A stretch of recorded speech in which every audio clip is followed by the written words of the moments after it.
오늘 말씀은 이제 다소 좀 충격적인 그런 내용이 있죠.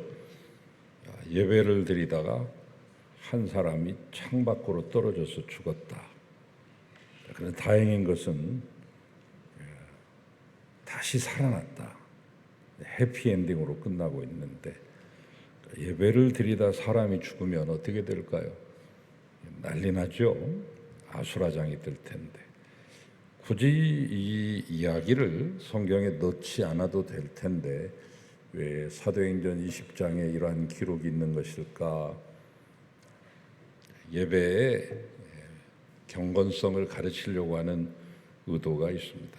유두고라고 하는 청년입니다. 떨어져 죽은 청년은. 유두고의 사건은 우리에게 큰 영적인 교훈을 주는 말씀이기도 하죠.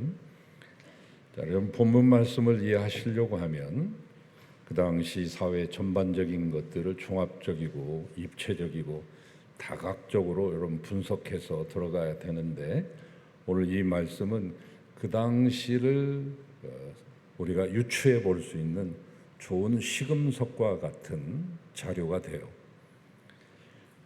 여기에는 그 당시 1세기의 이 크리스찬 공동체, 예수 공동체라고 해도 좋겠습니다. 1세기에 모여있는 예수 공동체의 예배 모습, 그 형태, 그 틀과 그 내용, 분위기까지도 짐작할 수 있고, 또 한편으로는 그들이 모였던 이 장소, 당시 로마 제국이 통치하고 있었던 그 시대의 그 도시들의 그 건축의 양태랄지 그들의 생활의 풍습까지도 우리가 추적해 볼 수 있는 아주 좋은 자료가 됩니다. 때는 바야흐로 이제 사도 바울이 3차 전도 여행을 마치고 돌아와서 드로아라고 하는 그 도시에서 이루어진 일이 되겠습니다. 드로아라고 하는 것은 여러분 몇 달 전에 제가 설교 말씀드릴 때 바울이 유럽 선교를 하게 되는 그 첫 기항지가, 출발지가 드로아라고 말씀드렸어요. 그래서 1차 전도 여행은 예루살렘에서 얼마 떨어져 있지 않는 비시디아 안디옥 있는 길리게랄지 밤빌리아 지역 이런 정도만 다녀왔고, 2차 전도 여행은 거기를 한번 훑고 이제 서쪽으로 전진합니다. 그러다가 다시 북쪽 흑해 쪽으로 올라가려다가 성령께서 막으심에 다시 남진합니다. 그러다 무시아 지역에서 이제 그 하나님의 음성을 듣고 내려옵니다. 드로아라고 하는 항구까지 내려오게 됐어요. 그래서 그 드로아에서 2차 전도 여행, 유럽 전도 여행이 시작되는데, 에게해를 마침내 건너서 네아폴리, 그러니까 네아폴리는 빌립보의 외항이 되겠습니다. 네아폴리까지 이틀에 걸쳐서 도착하고 그 전 지역을 훑어서 마케도니아와 남부 지역인 아가야, 아테네까지 다녀오게 되죠. 이제 3차 전도 여행은 그것을 다시 한번 반복하는 겁니다. 3차 전도 여행도 다시금 저 유럽 땅을 밟았다 다시 돌아오는 여정으로 되는데, 이번에는 웬일인지 그 백길이 길어졌어요. 2차 전도 여행 때 드로아에서 네아폴리를 가는 동안에는 단 이틀이면 갔는데, 3차 전도 여행 끝나고 네아폴리에서 드로아로 돌아오는 그 길은 무려 5일이 걸렸습니다. 3일이 더 많이 걸린 건데, 이것은 웬 것이냐? 단순한 역풍을 맞은 것이 아니라 광풍을 만난 것입니다. 광풍. 바울이 로마로 건너가기 갈 때 지중해 중앙에서 이 유라굴로라고 하는 광풍을 만나듯이, 그래서 몹시 시달려 가지고 겨우겨우 드로아에 왔어요. 거기에 7일을 머물게 되는데, 아마 적어도 2, 3일, 길게는 3, 4일 정도는 아마 지쳤던 몸을 쉬었던 것 같습니다. 그리고 사도 바울이 마지막 집회를 하게 되는데, 그때가 마침 주일이었어요. 안식 후 첫날, 성경 우리가 읽은 개정에는 첫째 날, 한 주간의 첫째 날 예배를 드렸습니다. 그것은 지금의 주일인데요. 그 다음 날 이제 떠나는 거예요. 월요일에 떠나는데 마지막 집회를 고별 집회를 하는 겁니다. 근데 그 밤중에 하는 겁니다. 왜 밤중에 했느냐? 그 당시는 주일이 지금처럼 국가가 지정한 공식 휴일이 아니에요. 주일에도 힘없는 사람들, 돈 없는 사람들, 평민과 서민들, 심지어 노예들까지도 다 일을 해야 됩니다. 퇴근 시간 5시나 6시까지 다 마치고 해가 저문 후에야 예배를 드릴 수 있었던 것이죠. 낮 집회를 따로 하고 저녁 집회를 따로 하는 게 아니라 지금 오늘 밤에 모인 것은 그날 첫 집회예요. 그럴 수밖에 없는 것입니다. 근데 감사하게도 거기에는 우리로 말하면 양반과 서민과 그리고 상놈들까지 다 모였습니다. 노예들까지 다 함께 모이는 은혜로운 자리였습니다. 그 공동체는 떡을 떼는 공동체였습니다. 그들이 모여서 떡을 떼매 이렇게 말했죠.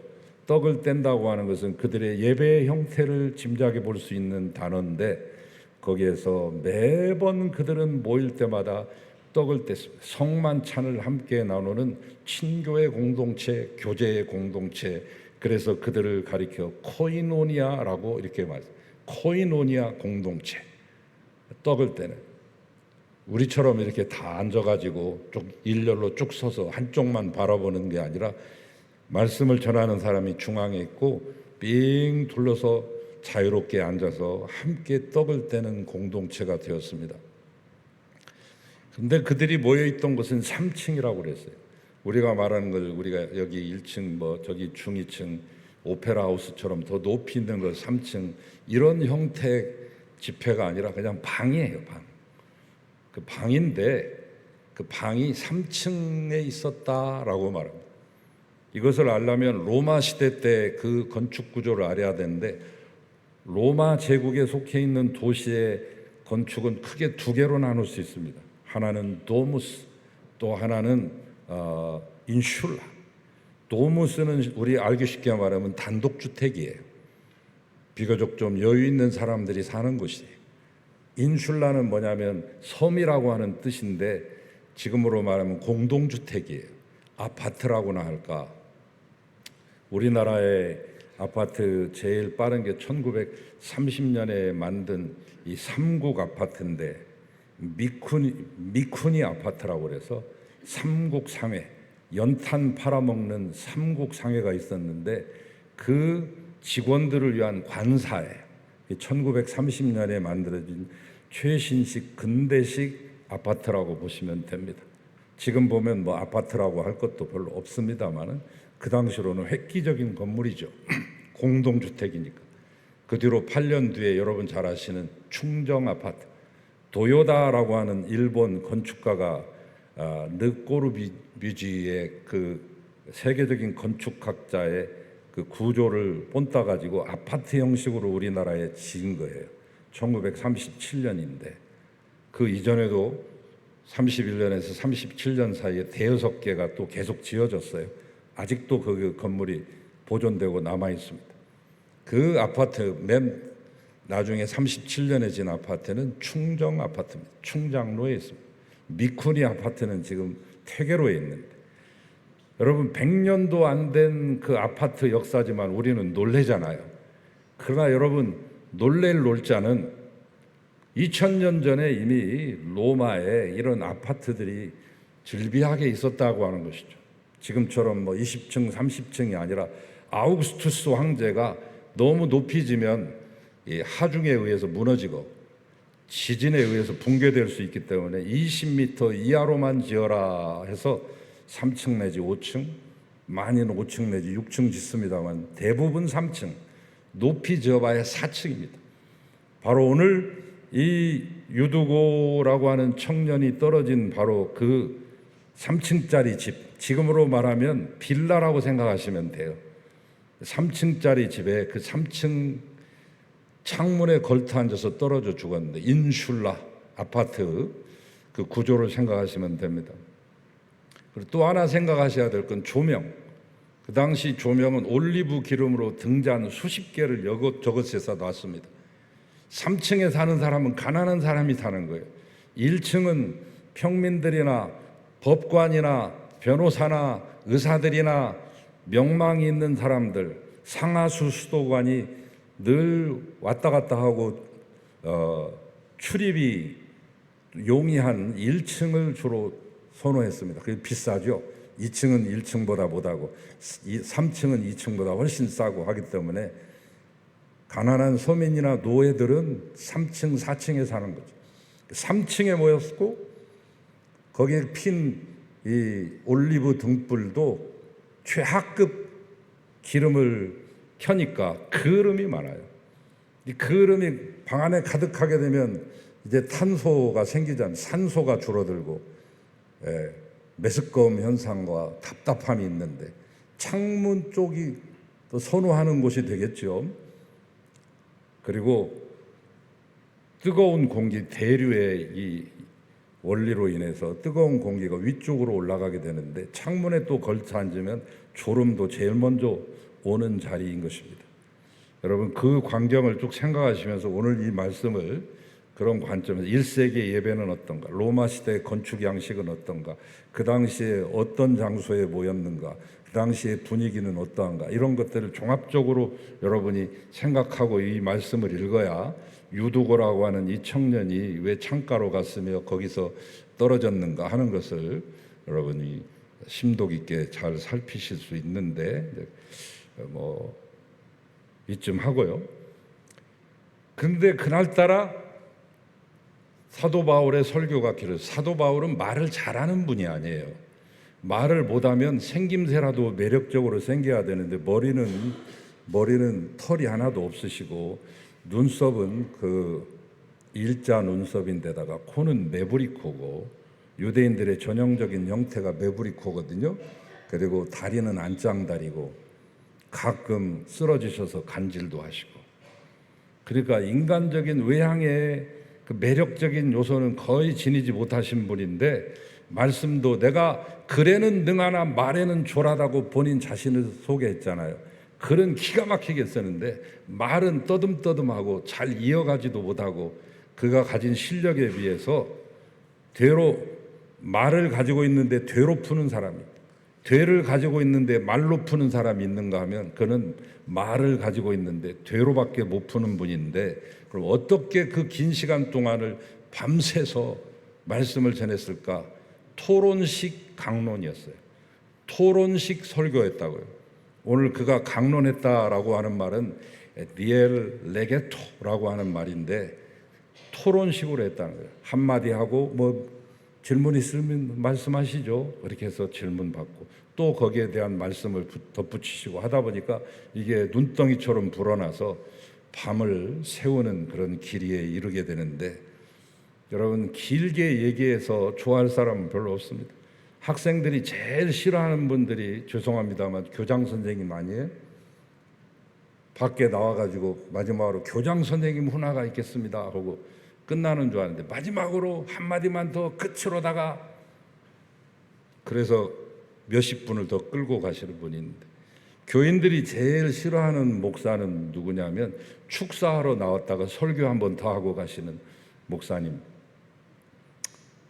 설교 시간에 유독 잘 주는 집사님이 계셨으면 맨 앞에 있어가지고 목사님 눈에 띄는데 김 집사님이었죠.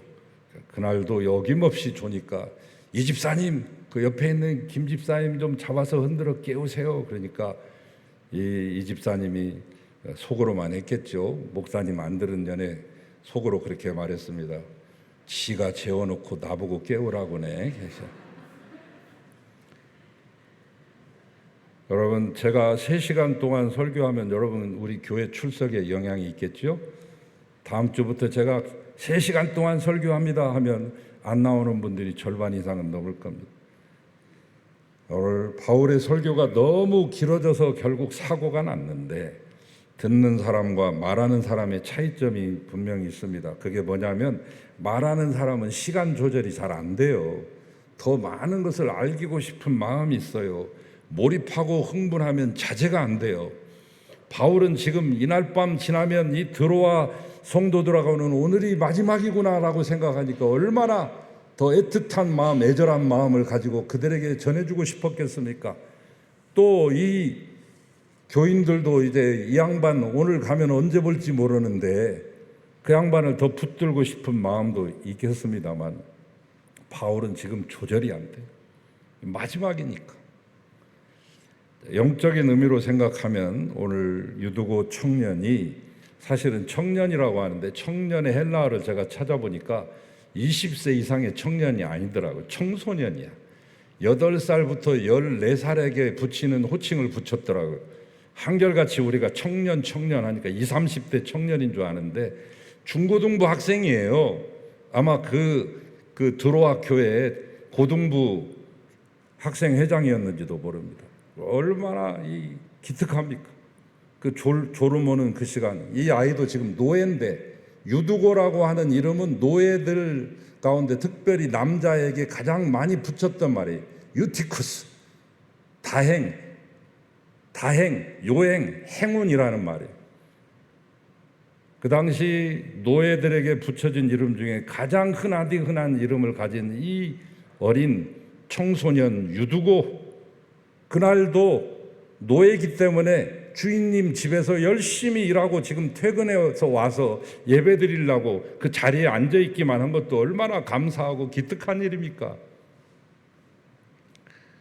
그런데 장소는 뭐 3층이니까 어쩔 수 없이 그렇다고 하더라도 창문으로 갔잖아요. 이게 탁한 공기 때문에 시원한 공기 마시려고 갔다는 얘기도 있고, 어른들이 다 좋은 자리 앞자리 차지했기 때문에 밀려서 양보하다가 그 어린 것이 그곳에 걸터 앉았다는 그런 가설도 있습니다만, 아무튼 뭐 100번 양보해서 우리가 상식적으로 판단해도 3층 창문에 걸터 앉은 자세는 이유가 어쨌든지 이해가 잘 안 되잖아요. 유리창 닦는 분들이 다 막 안전벨트하고 안전장치해서 조심스럽게 드리는데 예배 드리는 분이 창문에 걸터 앉았다가 떨어져서 죽었다니, 그런 태도로 예배를 드린다니 그 위험에 노출입니다. 예배는 절대 안정감이 필요한 거죠. 한 사람만 이상하게 굴어도 예배가 이상하고 망쳐질 수도 있습니다. 하나님의 자녀들은 영적으로 위험한 자리에 앉지 말아야 된다 하는 것이 이 말씀의 암시적인 그런 교훈이 되겠습니다. 창세기 제일 처음에 에덴 동산에서 하나님의 자녀의 위치 설정에 대해서 하나님이 말씀하잖아요. 아담아, 네가 어디 있느냐? 유대인들이 제일 좋아하는 시편 150편을 뽑아놓은 게 시편인데 그 중에 74편 절반이 다윗의 시고 나머지 것들은 뭐 다 여러 가지 모세의 시도 있고 솔로몬의 시도 있고 아삽의 시도 있고 다 합쳐놓은 게 집대성을 하는데, 그 중에 제일 넘버원으로 맨 앞에 뽑은 건 뭐예요? 복의 진수를 가르쳐주는, 복 있는 사람은 악인의 꾀를 좇지 아니하며 죄인의 길에 서지 아니하고 오만한 자의 자리에 앉지 않는다. 어디에 앉아 있어야 될지 그 위치를 설정해 주는 거잖아요. 너의 위치는 어디냐? 너의 위치는 여기여야 하느니라 라고 하는 것을 말씀합니다. 뭐 중국의 맹자의 어머니가 그 아들의 위치를 설정해 주기 위해서 집을 3번이나 옮기잖아요. 이사 가는 것이 보통 일입니까, 여러분? 그게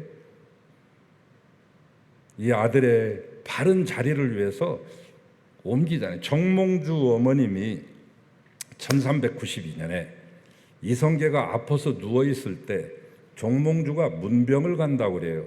그 소식을 들은 어머니가 편지를 써서 하나 보냅니다. 아야, 거기 가지 마라. 그 애틋한 모정, 어머니가 아마 꿈속에서 뭘 봤는지 어떻는지는 모르고 편지 한 장을 써보내요. 그게 바로 정몽주의 단심가와 함께 유명한 시조가 아니겠습니까? 가마기 싸워난 고래, 백로야 가지 마라. 성낸 가마기 흰빛을 세우나니 너의 흰빛을 시샘할 것이 분명하니 청강의 종이 씻은 몸을, 청강 깨끗한 몸에 종이라고 하는 말은 깨끗이라고 하는 말, 깨끗한 물에 깨끗이 씻은 너의 몸을 더러일까 하노라, 더럽혀질까 하노라. 아들의 그 위치를 걱정하는 거죠. 결국 이 어머니의 말을 듣지 아니하고 그날 저녁에 이성계 위문하고 갔다 왔다가 돌아오는 길에 이성계의 아들에게, 아들이 시킨 자객 조영규에게 도낀 날에 의해서 뒤통수를 맞고 돌아가시죠. 여러분, 성경에도 많습니다. 삼손은 하나님의 종으로 이스라엘 과도기 그 시기에 통치자 사사로서, 판관으로서 일하게 되는데 들릴라라고 하는 기생집에 자주 드나들다가 비참한 인생으로 몰락합니다.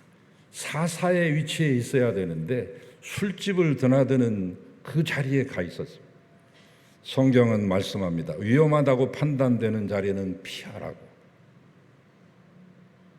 유두고의 이 사고는 예배 자리 선정에 처음부터 위험스러운 선택이 있었다고 하는 것을 보여주죠. 다음으로는 말씀을 듣는 자세입니다.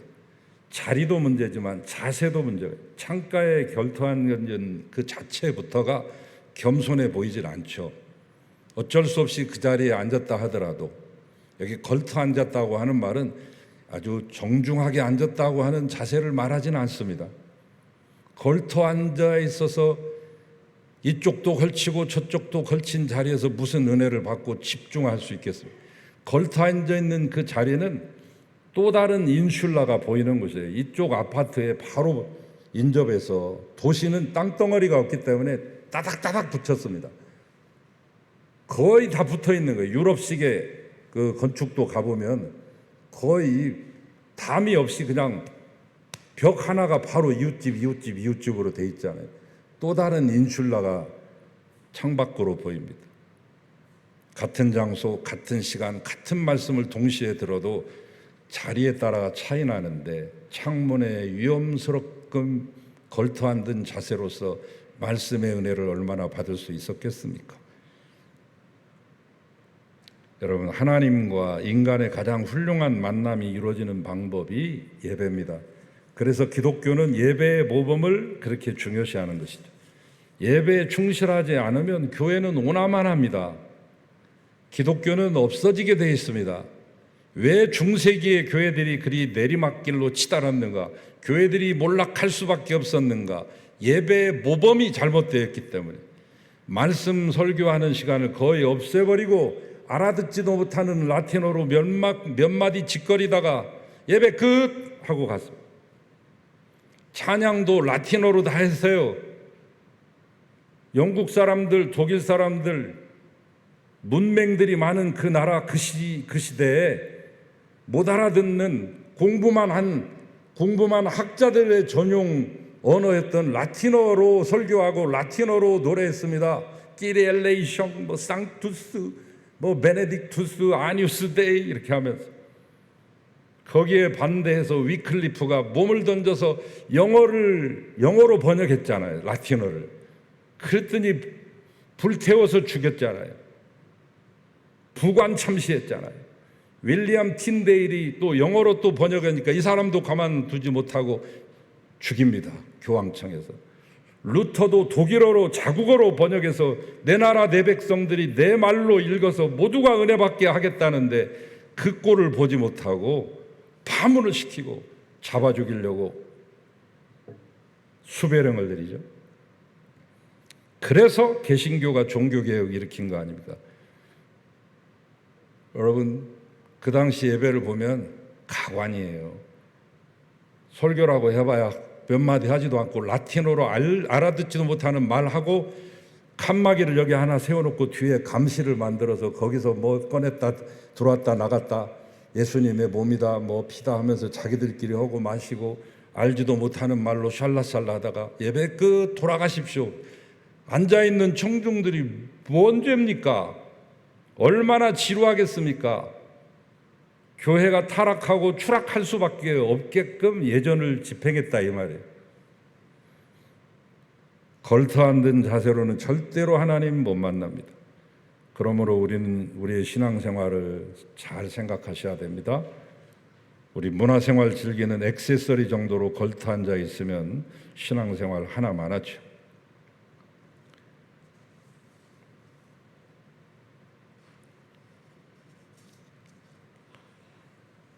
여러분, 중간에 걸터 앉아서 대충 이쪽 저쪽 바라보며 간 보는 것 아닙니다. 전심전력 죽기 아니면 살기로 하는 것입니다. 예수님도 하나님의 나라와 그의 의를 구하라, 일편단심을 가져라 라고 말씀합니다. 구약 성경에서도 말했잖아요. 쉐마 이스라엘 아도나이 엘로헤이누 아도나이 예하드, 이스라엘아 들으라, 오직 하나님은 한 분이신 여호와 하나님뿐이다 라고 말하면서 너희는 마음을 다하고 힘을 다하고 뜻을 다하고 목숨 다하여 너의 하나님을 섬기라고. 성경에 졸다가 인생이 곤란해진 분이 계시죠? 베드로. 예수님의 마지막 부탁인 함께 기도해 달라고 하는 그 단 한 시간을 채우지 못해서 끄뻑 잠에 듭니다. 시험에 들고 맙니다. 그리고 그는 말합니다. 나는 예수를 모르고 나하고 상관없다니까. 에이, 그 망할 놈은 나사렛 사람 모른다니까 그래요. 처음에는 부인을 2번 하다가 3번째는 저주성 발언까지 했어요. 일평생 그의 가슴에 지워지지 않는 상처를 스스로 만들었습니다. 기도했으면 물리쳤을 텐데 말입니다. 미련한 5처녀 졸다가 신랑을 놓치고 말았습니다. 요한계시록의 4대 교회, 그 4대 성은 졸다가 나라가 망했어요. 너를 일깨워 그 남은 바 죽게 된 것을 굳게 하라, 주님이 말씀했어요. 주님이 부탁했습니다. 깨어서 기도하라고. 야고보서에 보면 중간에 걸터 앉아서 신앙생활 하는 사람들이 이렇게 표현했거든요. 바람에 밀려 요동하는 배와 같도다.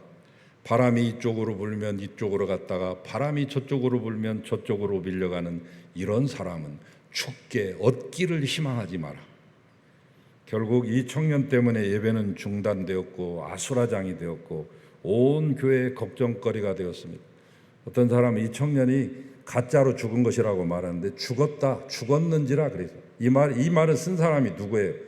의사, 전문직을 가진 의사 누가가 모든 의학적인 소견을 가지고 다 손을 코에 대보기도 하고 가슴, 심장에 대보기도 해서 최종 판단해서 내린 사망 선고거든요. 죽었어요. 그냥 살짝 까무라친 게 아니라 죽었다고. 그때 바울이 다가가서 말합니다. 이 아이에게 생명이 있다. 이가 살았다는 말이 아니라 원래 생명이 하나님께 있으니 하나님이 기도하면 일으켜 세워줄 것이라고 하는 그 표현입니다. 이 아이에게 생명이 있도다. 결국 이 아이는 깨어나게 되어서 이 유두고라고 하는 이 아이로 말미암아 그 교회가 적지 않게 위로를 받았다. 그런 표현이 나옵니다. 우리는 하나님 믿고 사는 사람들인데 이것 때문에 다른 것들을 좀 다소 희생시켜야 될 필요가 있습니다. 하나님 믿고 사는 것이 내 인생의 최대 가치관이요, 나는 이것을 위해 세상에 존재한다라고 하는 마음으로 하나님을 섬기십시오. 이것저것 많이 하는 가운데 오늘날도 오늘 골프 치러 갈까? 어디 놀러 갈까? 에이, 그냥 교회나 한번 가야지. 이런 식으로 걸터 앉아서 어영부영하지 말라는 것입니다. 예배는 우리 생활에 최우선권이 있는 일입니다. 하나님 섬기고 나서 그 다음을 뭐든지 생각하셔야 됩니다. 비겁한 크리스찬도 있습니다. 상황에 따라서 예수님 믿는 것을 감추는 신자, 걸터 앉는 신앙이죠. 하나님 믿고 사는 것이 삶의 제일주의로 살라는 말은 손해나는 말인가? 아닙니다. 절대 아닙니다. 그 길이 사는 길입니다. 우리 신앙생활은 걸터 앉았을 때 영적 추락사고 위험 노출이 심합니다. 영적 추락사고를 막으십시오. 주님 앞으로 더 바짝 다가가서 내 인생을 여기에다가 두고 생명을 걸어보자. 주님을 기쁘시게 할 수 있는 일에 열심을 내보자. 거기에 충성을 다해보자.